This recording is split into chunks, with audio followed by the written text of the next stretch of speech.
Hi friends, so we're back for chapter 8 in the Wonderful Wizard of Oz. We finished at chapter 7. The Tin Woodman was building a raft to cross the river. In chapter 8, it is titled The Deadly Poppy Field. Our little party of travelers awakened next morning, refreshed and full of hope, and Dorothy breakfasted like a princess off peaches and plums. From the trees beside the river, behind them was the dark forest they had passed safely through, although they had suffered many discouragements. But before them was a lovely sunny country that seemed to beckon them on to the Emerald City. To be sure, the broad river now cut them off from this beautiful land. But the raft was nearly done, and after the Tin Woodman had cut a few more logs and fastened them together with wooden pins, they were ready to start.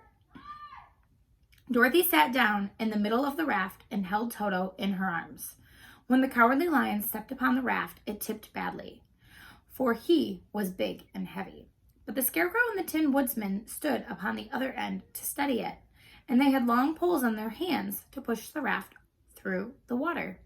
They got along quite well at first. But when they reached the middle of the river, the swift current swept the raft downstream farther and farther away from the road of yellow brick. And the water grew so deep that the long poles would not touch the bottom. "This is bad," said the Tin Woodsman.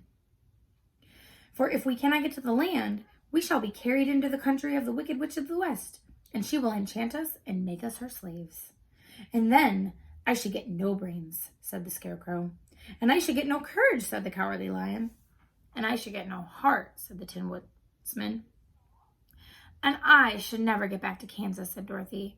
"We must certainly get to the Emerald City if we can." The Scarecrow continued, and he pushed so hard on his long pole that it struck fast in the mud at the bottom of the river, and before he could pull it out again or let go, the raft was swept away, and the poor Scarecrow left clinging to the pole in the middle of the river. "Goodbye," he called after them, and they were very sorry to leave him indeed. The Tin Woodsman began to cry, but fortunately remembered that he might rest, and so dried his tears on Dorothy's apron. Of course, this was a bad thing for Scarecrow. "I am now worse off than when I first met Dorothy," he thought. "Then I was stuck on a pole in a cornfield where I could make believe scare the crows, at any rate. But surely there is no use for a scarecrow stuck on a pole in the middle of a river.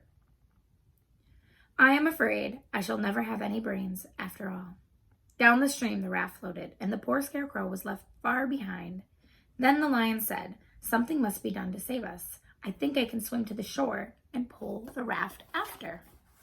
So here is the Scarecrow getting the pole stuck in the mud, and now he's stuck on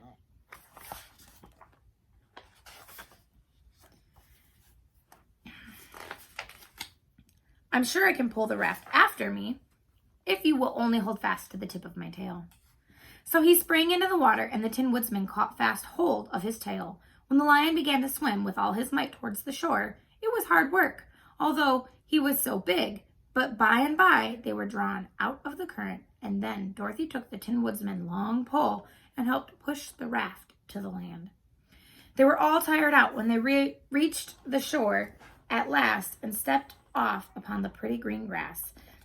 And they also knew that the stream had carried them a long way past the road of yellow bricks that led to the Emerald City. "What shall we do now?" asked the Tin Woodsman, as the Lion lay down in the grass to let the sun dry him. "We must get back to the road in some way," said Dorothy. "The best plan will be to walk along the riverbank until we come to the road again," remarked the Lion. So, when they were rested, Dorothy picked up her basket and all started along the grassy bank, back to the road from which the river had carried them.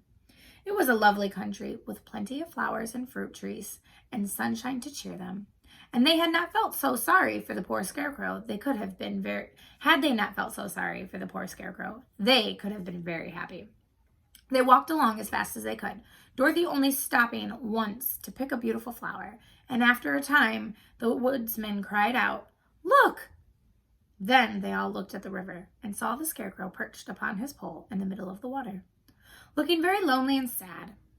"What can we do to save him?" asked Dorothy. The Lion and the Woodsman both shook their heads, for they did not know. So they sat down upon the bank and gazed wistfully at the Scarecrow until a stork flew by, which, seeing them, stopped to rest at the water's edge.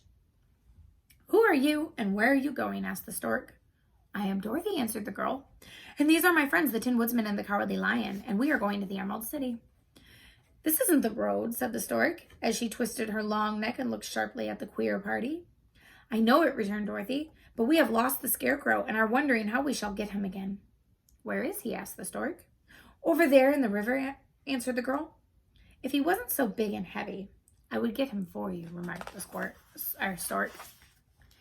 "He isn't heavy a bit," said Dorothy eagerly, "for he is stuffed with straw, and if you will bring him back to us, we shall thank you ever and ever so much." "Well, I'll try," said the stork, "but if I find he is too heavy to carry, I shall have to drop him in the river again." So the big bird flew into the air and over the water till she came to where the Scarecrow was perched upon his pole.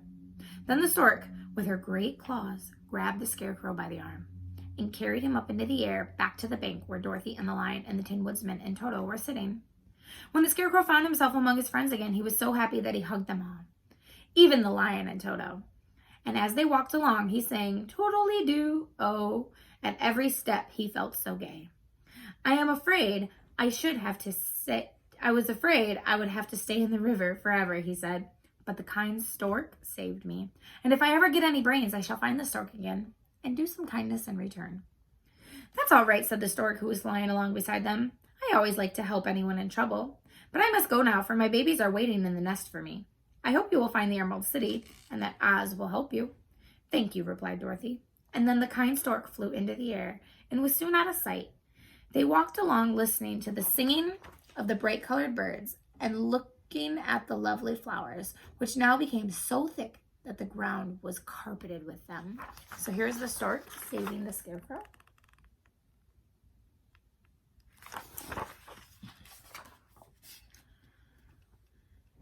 There were big yellow and white and blue and purple blossoms, besides great clusters of scarlet poppies, which were so brilliant in color they almost dazzled Dorothy's eyes.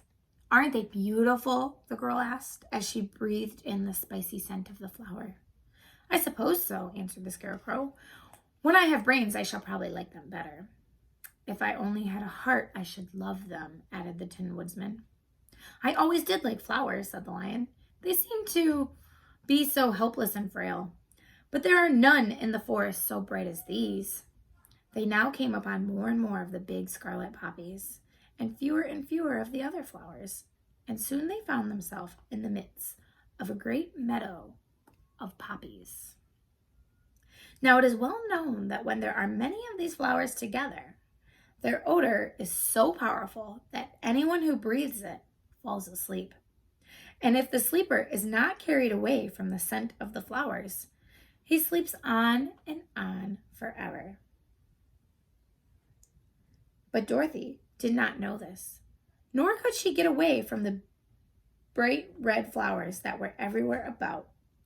So presently her eyes grew heavy, and she felt she must sit down and rest and to sleep.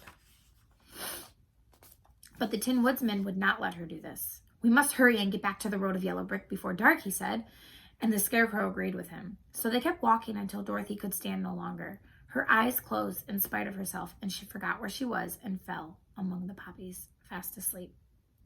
"What shall we do?" asked the Tin Woodsman. "If we leave her here, she will die," said the Lion. "The smell of the flowers is killing us all.